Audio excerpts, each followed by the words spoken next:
Oke, selamat datang. Hari ini kita bakal kupas tuntas perjalanan luar biasa dari Uruguay modern. Sebuah negara yang bisa dibilang menentang semua kemungkinan untuk jadi mercusuar stabilitas di kawasan yang sering banget bergejolak. Nah, ini dia pertanyaan utamanya. Gimana caranya negara kecil bisa sestabil itu? Cerita Uruguay ini tuh kayak teka-teki tentang gimana sebuah negara membangun ketahanan lewat pilihan-pilihan yang sulit. Yuk kita mulai bedah dari reputasi mereka saat ini.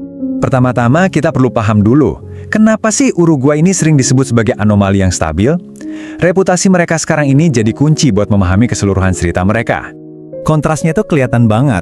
Kalau kita bicara sejarah Amerika Selatan, kan seringnya identik dengan kudeta militer, inflasi yang gila-gilaan, tapi entah gimana Uruguay ini berhasil nemuin jalurnya sendiri, jadi negara yang adem ayem. Nah, ini yang bikin kisah mereka jadi menarik banget buat dibahas. Jadi, gimana ceritanya mereka bisa sampai di titik ini? Untuk ngerti itu, kita harus mundur sedikit ke belakang, ke awal abad ke-20. Ini adalah era keemasan di mana fondasi Uruguay modern pertama kali diletakkan. Transformasinya ini cepat banget loh. Cuma dalam beberapa dekade, Uruguay berubah dari negara yang penuh konflik internal jadi salah satu pelopor kebijakan sosial di dunia.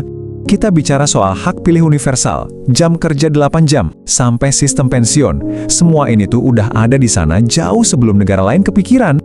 Nah, mungkin ada yang bertanya, negara kesejahteraan atau welfare state itu apa sih? Sederhananya gini, negara itu perannya nggak cuma jadi wasit yang netral, tapi jadi pemain aktif yang memastikan warganya punya jaring pengaman sosial yang kuat. Dan konsep inilah yang jadi DNA-nya Uruguay modern. Dan hasilnya? Kelihatan banget. Reformasi ini berhasil menciptakan masyarakat dengan tingkat melek huruf yang tinggi, layanan publik yang oke, dan yang paling penting, kelas menengah yang stabil dan sejahtera. Inilah fondasi kokoh yang, sayangnya, sebentar lagi bakal diuji habis-habisan. Tapi ya, namanya juga cerita, nggak selamanya mulus kan? Sekarang kita masuk ke babak yang lebih kelam, yaitu periode kemunduran, di mana tekanan dari dalam dan luar negeri akhirnya memicu krisis besar. Semua pilar kemajuan yang udah dibangun susah payah itu tiba-tiba mulai runtuh. Kemajuan sosial berbalik jadi polarisasi yang tajam, dan pertumbuhan ekonomi macet total. Ini benar-benar titik balik yang dramatis banget buat mereka. Terus pemicunya apa? Sebagian besar karena kombinasi faktor eksternal yang pas banget. Ekonomi Uruguay itu sangat bergantung sama ekspor. Jadi pas pasar global goyang, Uruguay langsung kena imbasnya, yang akhirnya memicu perpecahan dan ketegangan di dalam negeri. Dan semua ketegangan ini akhirnya meledak di tahun 1970-an. Sebuah dekade yang jadi saksi runtuhnya demokrasi Uruguay yang udah lama mereka banggakan. Pemerintahan demokrasi diganti oleh rezim militer yang otoriter dan brutal.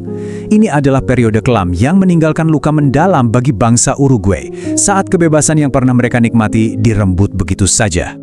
Tapi, ceritanya nggak berhenti di situ. Justru disinilah bagian yang paling menarik.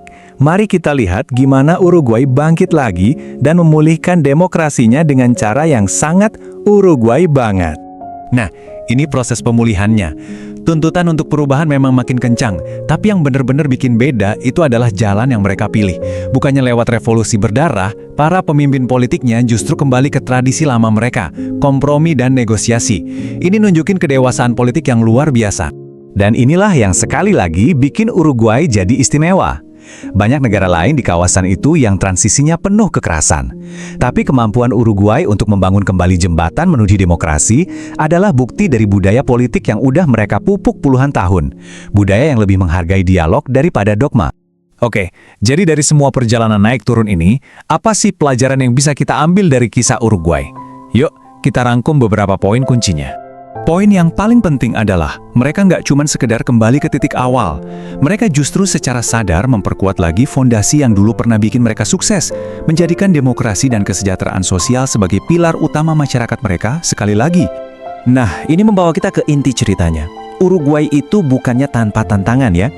Ketergantungan pada ekonomi global dan tekanan regional itu masih ada. Tapi mereka menghadapi badai ini dengan kekuatan internal yang sudah teruji. Institusi yang kuat, budaya kompromi yang mengakar, dan komitmen yang gak goyah pada kesejahteraan sosial. Dan inilah pelajaran utamanya.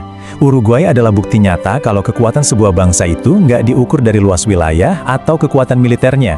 Ini adalah bukti bahwa negara kecil sekalipun bisa membangun masyarakat yang tangguh dan institusi yang dihormati di seluruh dunia. Pada akhirnya, perjalanan Uruguay ini ngajarin kita satu hal penting. Stabilitas dan demokrasi itu bukan sesuatu yang jatuh dari langit. Itu adalah buah dari kerja keras, dari kompromi, dan dari pilihan sadar yang dibuat berulang kali untuk membangun masyarakat yang lebih baik. Sebuah pelajaran yang relevan banget buat kita semua, dimanapun kita berada.